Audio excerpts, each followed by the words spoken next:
ఏమి లేదండి, ఇదంతా నియంత్రించాలంటే ప్రభుత్వం చర్యలు తీసుకోవాలా. ప్రభుత్వం చర్యలు తీసుకుని చిన్న చిన్న చోట సెలబ్రిటీస్ చాలా మంది ఉన్నారు.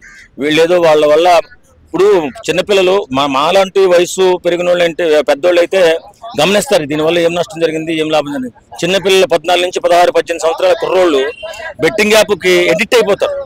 ఎడిక్ట్ అయిపోయి వాళ్ళు డబ్బులు పోగొట్టుకుని ఏం చేయాలో దిక్కుదోసక, తల్లిదండ్రులు చెప్పుకోలేక, బతకలేక, చావలేక సూసైడ్ చేసుకుంటున్నారు. ఇలాంటి చాలా దేశంలో జరుగుతున్నాయి. కాబట్టి ఇలా జరుగుతున్నప్పుడు వాళ్ళు ఏం చేయాలి, ఆపేయాలి. ఒకసారి ఏదో తప్పు చేయడానికి ఆపేయాలి, కానీ కంటిన్యూగా చేస్తున్నారు. ఈ మధ్య శ్యామలని ఒక ఆడది వైఎస్ఆర్సీపీ నాయకురాలు ఎన్నో నీతి కబుర్లు, ఎన్నో నిజాయితీ కబుర్లు అదేదో పతివ్రతలకు చెప్పుకొచ్చింది. కానీ ఈవేళ ఏమైంది, బెట్టింగ్ యాప్కి సపోర్ట్ చేసి బెట్టింగ్ యాప్ ప్రమోట్ చేసింది డబ్బుల కోసం. మరి ఈవేళ మళ్ళీ నాకేం తెలియదంటే ఎలా ఊరుకుంటారు? ఇప్పుడు నువ్వు నీతి వాక్యాలు పతివ్రతలా మాట్లాడినప్పుడు పతివ్రతలాగా ఉండాలి. ఇలాంటి తప్పుడు ప్రచారాలు ఎందుకు చేసుకున్నావు? ఎలాంటి తప్పుడు ప్రమోషన్స్ ఎందుకు చేస్తున్నావు?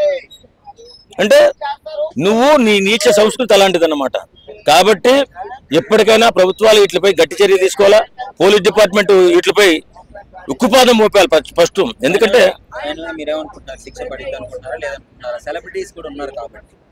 ఎవరికైనా సరే శిక్ష పడాల్సిందేనండి, తప్పకుండా శిక్ష పడాలి. ఎందుకంటే ఆ బిడ్డలు ఉసురు తీసేసారు వీళ్ళు మర్డరిస్టులు. నేను చెప్తా, ఇప్పుడు ఎవడైతే బెట్టింగ్ యాప్ ప్రమోట్ చేశాడో వాడు ప్రతి ఒక్కడు కూడా మర్డర్ చేసినట్టు లెక్క.